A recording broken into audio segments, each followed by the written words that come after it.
Have you ever heard about a book that's supposedly so powerful, so filled with hidden knowledge, that it's considered one of the most important grimoires ever written?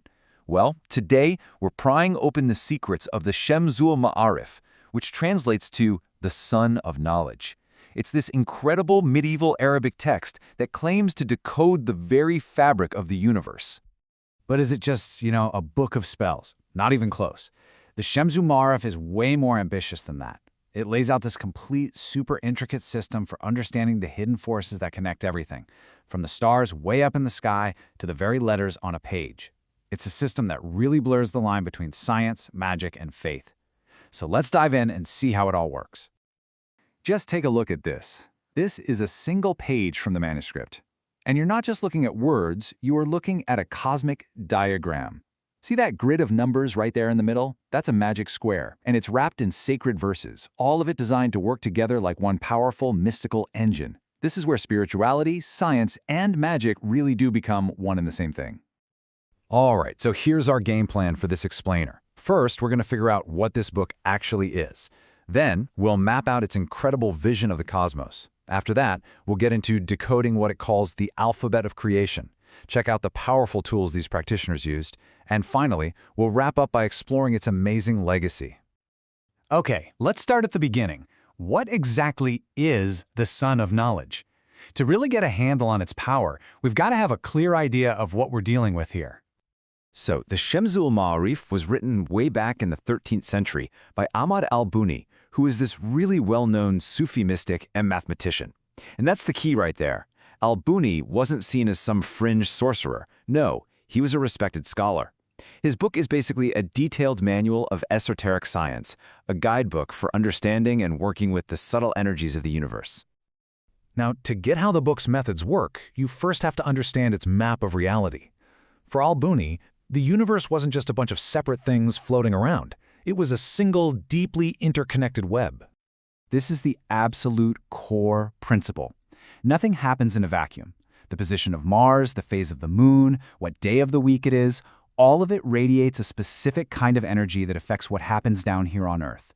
The whole goal of the practitioner is to understand this cosmic rhythm and then act in sync with it. And this chart illustrates that idea perfectly. It maps the 12 zodiac signs, called Birch in Arabic, to the months of the year. But it goes even deeper. See that outer ring? That links them to the 28 lunar mansions. Think of those as the stations the moon stops at on its journey. It's a whole system for tracking celestial influence, day by day, month by month. It's amazing. And it gets even more detailed, breaking down time into what are called planetary hours. So as you can see here, each day is ruled by a planet. Sunday, for example, is ruled by the sun, which makes it a great day for, say, seeking favor from powerful people. But it doesn't stop there. Each hour of each day is also ruled by a planet. The book has these incredibly detailed tables, so you can find the exact, perfect moment for any task you can think of. Okay, so we've seen the big cosmic picture. Now let's see how that connects to something much, much smaller. If the planets are the macro level, the book then zooms all the way down to what it considers the fundamental building blocks of creation itself, the letters of the alphabet. Right at the heart of the Shemsul Maarif is something called the Abjad system. In this ancient practice, every single letter in the Arabic alphabet has a number that corresponds to it. For al-Buni, this was no simple code. He believed letters were the actual physical form of divine forces, so to write a letter was to summon its inherent power. And here it is laid out right in the text. You can see each letter of the alphabet paired with its number. Aleph is 1, Ba is 2, Jim is 3, and so on. This simple-looking chart is basically the key that unlocks the book's most complicated formulas. By turning words and names into numbers, a person could create tools of just immense power. But it goes even further than that. The 28 letters are also split up among the 4 classical elements: fire, water, earth, and air. So fiery letters, like Aleph, they're tied to power and action. Watery letters, like Ba, are all about emotion and healing. This system lets a practitioner build formulas with incredible precision, combining just the right letters to get the elemental balance they were looking for. So what do you do with all these numbers? Well, you create these, magic squares, or vefk. These are grids where the numerical values of, say, divine names or Quranic verses are arranged so that every row, every column, and every diagonal adds up to the exact same number. This perfect balance was believed to harmonize cosmic energies, creating a super powerful focal point for a charm. So how does this all come together in the real world? We've looked at the cosmic timing, we've got the alphabet of creation, now let's look at the actual tools that were built from all these powerful ingredients. This is the culmination of Albuni's whole system, a talisman. Look closely here. You can see the magic square right at its heart, just like we talked about.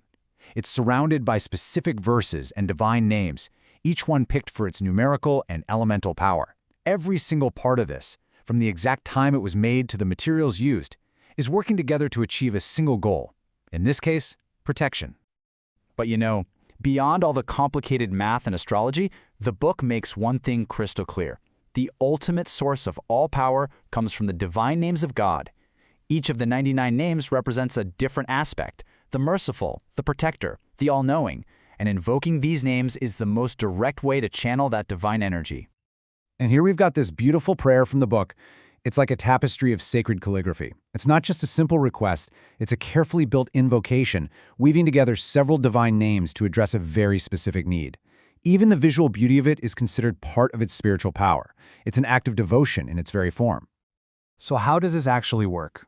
While the book gives specific instructions for each name, for instance, by frequently reciting the name Al-Kabir, or the All-Aware, a person could be protected from worldly troubles and purify their inner self. It's a beautifully direct system, really. It connects the divine quality directly to a very real, very human need. So, when we put all these pieces together, the cosmos, the letters, the talismans, what are we really left with? It's not just a book of magic. It's a complete, coherent system for understanding the world. The worldview of the Shemsul Maarif is one of just total unity.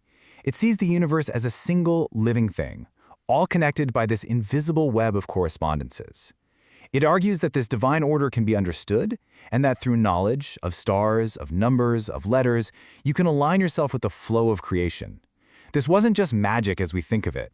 It was a genuine system of spiritual science, where faith and formula worked hand in hand.